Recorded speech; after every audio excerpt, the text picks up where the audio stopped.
Welcome back to another Naruto video. Today we're going to be looking at the top 5 water style users.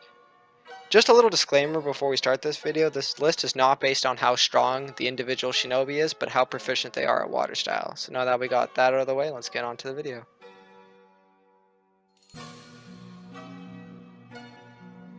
At number 5 we got Mei. She is the 5th Mizukage. She is pretty powerful. She's proficient in the water style release.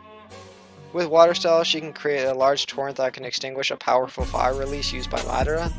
This is probably her biggest feat. I mean, that's probably the reason she's on the list.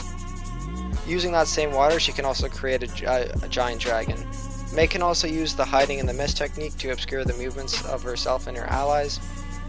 2 years after the 4th Great Shinobi War, her mastery of water style enabled her to successfully protect her village from a massive meteorite that had broken off from the falling moon. For number 4 slot, there is Yagura, the 4th Mizukage. He was able to create water mirrors that can reflect attacks by rotating the mirror 90 degrees, causing the reflection to emerge and materialize from the mirror to collide with the mirrored targets. As these reflections are used the exact same techniques as their counterparts, regardless of its type, they repel all attacks successfully. However, upon contact, the reflections disperse into water. He was also able to envelop opponents into coral. There's a lot of we don't know about this Kage, but just off headcanon and statements, although a hard and very debatable decision, we put him above Mei.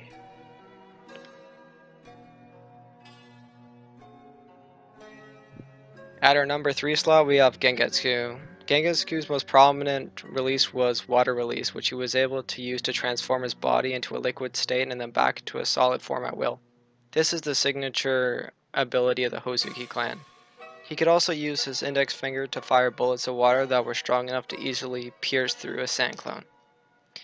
In the anime, he could also create water bubbles that can strike down enemies with great speed and force. It was later revealed that the water in Gengetsu's body is in fact a mixture of oil and water, which gives it its unique composition. He was also able to create chibi clones that are able to explode and reform.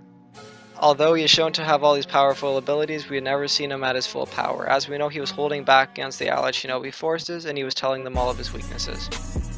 But we also know he was powerful enough to fight to the death against Mu, user of the Gekkei Toda. But there are too many uncertainties and not enough shows of feat to put him any higher on this list.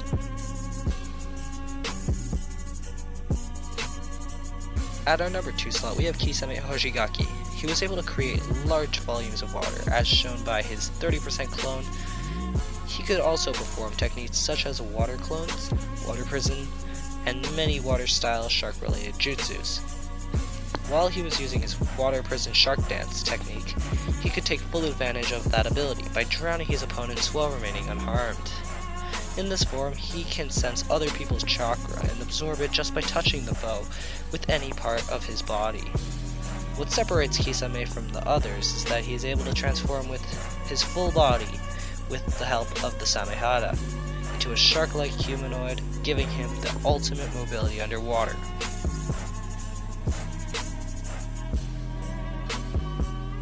At number 1, we have Tobirama. His mastery of the water released allowed him to create vast quantities of the substance without any present water source, enabling him to use high-level water release techniques at any given time, which was by all accounts noticeable.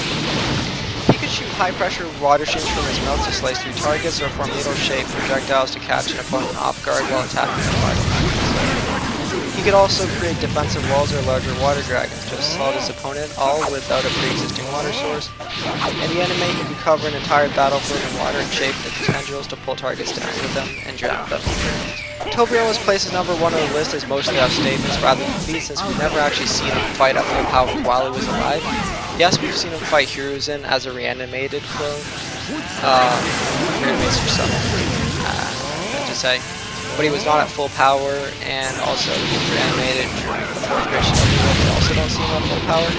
A lot of you guys may bring up the fact that he lost and died to the Gengetsu squad, but we've never actually seen the members of that squad, and they were all set to be S-Class. and the fact that we've never actually seen the fight, or we don't know exactly what members, like who's on that squad, we don't actually know what his full power is. So that's why he's on this list. I could see Kisame being above him, but definitely for water style abilities, I'm gonna have to put this with a little bit of hard difficulty as Tobirama.